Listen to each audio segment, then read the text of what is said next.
We're going to look at continuing with polynomial multiplication, and today we want to talk about how to model these problems. And so we're given some real-life word problems, and remember a couple quick techniques we want to use. Our notes are found in Teacher Made, and one of the things I want to do is I want to circle numbers, things that I think I may need to use. And in this case, I'm actually going to circle some binomials as well because I think they're going to be of advantage to me. Well, the question says this, gardening. It says Trina is building a garden and she designs a rectangular garden with length x plus 4 feet and width x plus 1 feet. When x equals 4, what's the area of the garden? Now, the book went ahead and gave us a little more information. Let y represent the area of Trina's garden, and the equation for this situation is this: y equals x plus 4 times x plus 1. The information I think I'm going to need to circle, first of all, will be 4. I'll need to circle that because I'm going to need that in a minute or two.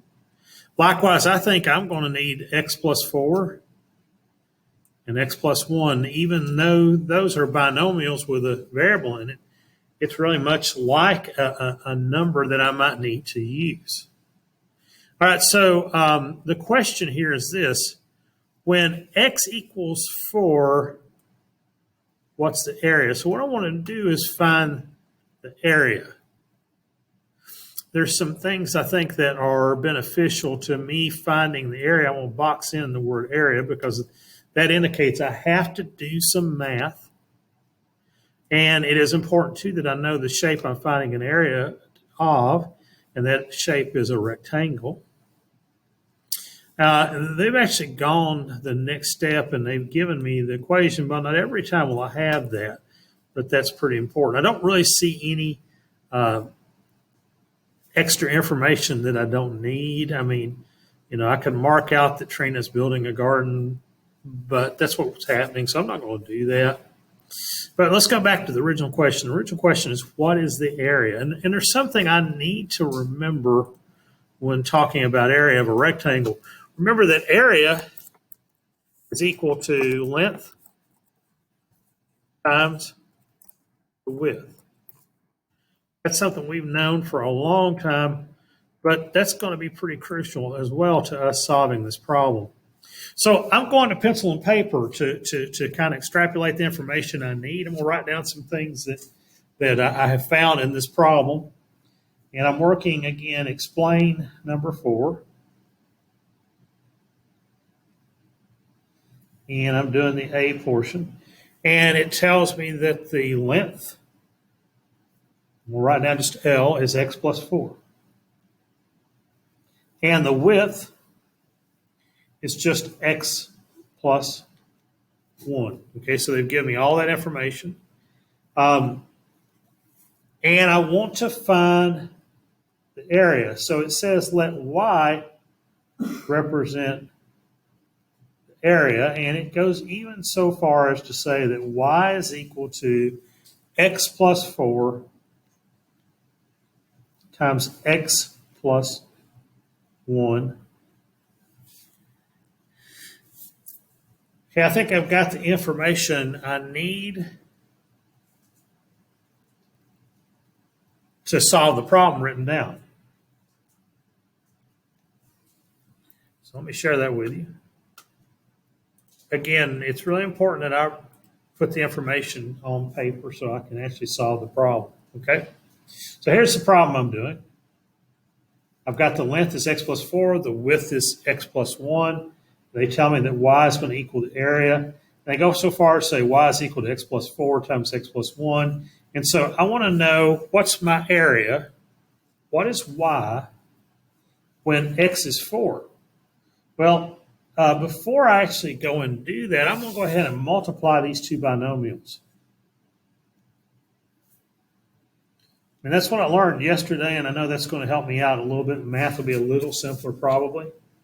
So x times x, remember I'm just distributing this x through the second set, so x times x is x squared.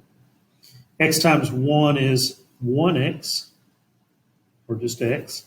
And 4 times x, and I'm going to take the 4 now and distribute it through. 4 times x is 4x, and 4 times 1 is 4. Just a quick reminder of what I've done here. I've distributed the x through the second set of parentheses, or the second binomial. And I've done now the same thing with y. I'm taking the 4, multiplying it times the others. That shouldn't be there. Ignore that little bit right there. Alrighty, so when I simplify, y is equal to x squared plus 5x plus 4. And now I want to let x equal 4. So all I have to do to find the area then is to substitute 4 for my value of x here. So y is equal to 4 squared plus 5 times 4 plus 4. I can do the math with that. 4 squared means literally 4 times 4, which is 16. Then 5 times 4, which is 20, plus 4. I like to put together numbers that kind of go together, 16 and 4. I know that that's going to be a 20, so 20 plus 20. Well, my area then here is 20 plus 20, or 40 square units.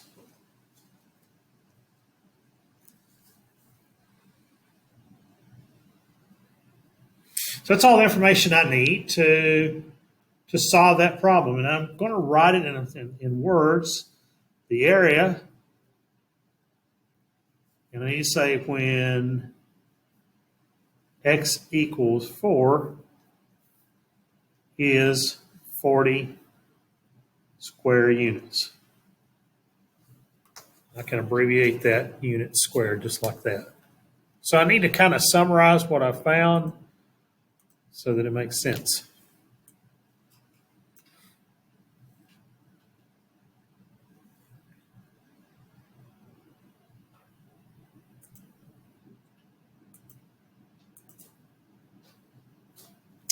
Let's look at a second problem.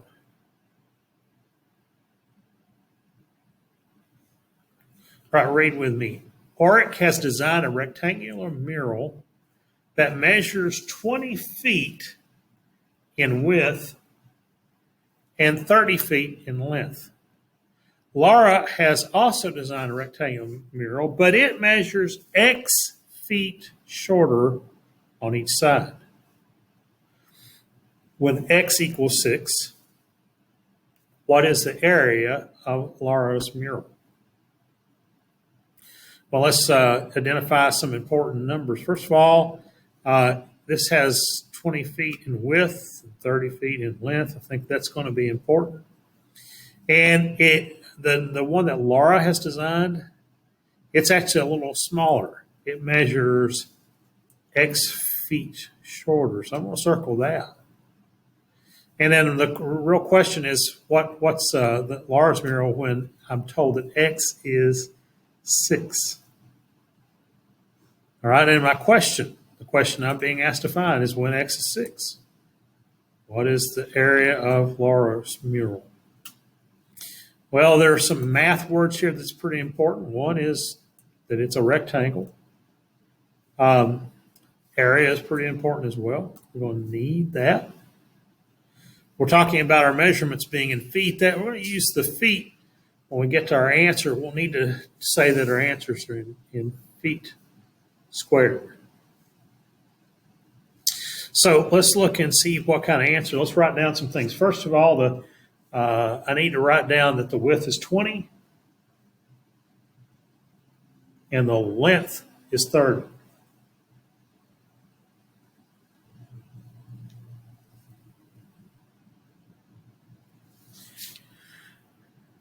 Also need to know that the new rectangular mural, or the new mural,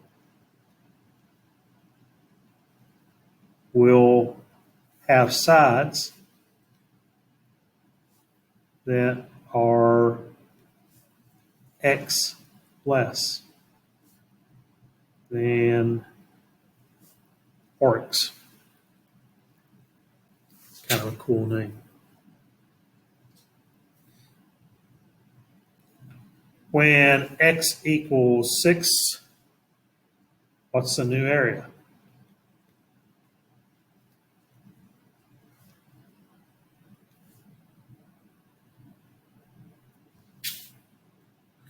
Let's go about solving it given the information we've got and I think what we've taken away here. So the new mirror will have x less. In other words, I've got to subtract x from each of these two numbers. So the width was 20, the length was 30. So my new width will be equal to 20 minus x. And my new length will also be equal to 30 minus x. So the area then will be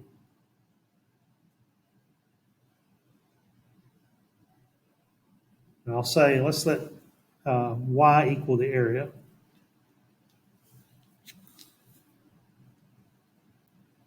So my new area will be simply the width times the length, or 20 minus x times 30 minus x. And I'll simplify that to be 20 times 20. Excuse me, 20 times 30. Let me say it right. 20 times 30, which is 600. Then 20 times a negative x, which would be minus 20x. The negative x times 30, which would be negative 30x. And then we've got negative x. Minus x would be positive x squared. Negative times negative would be positive.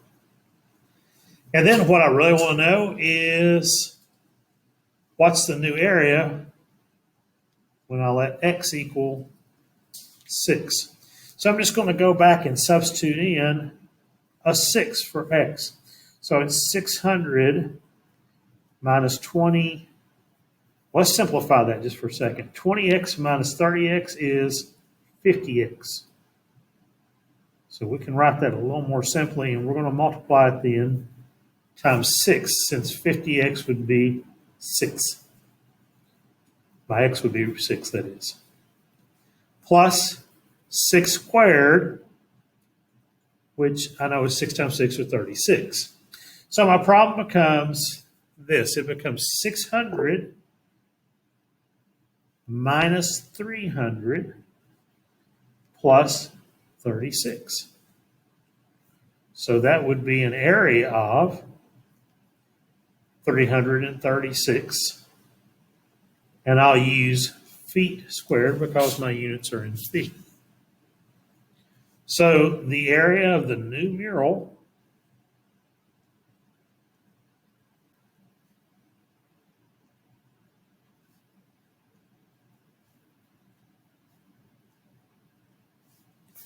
would be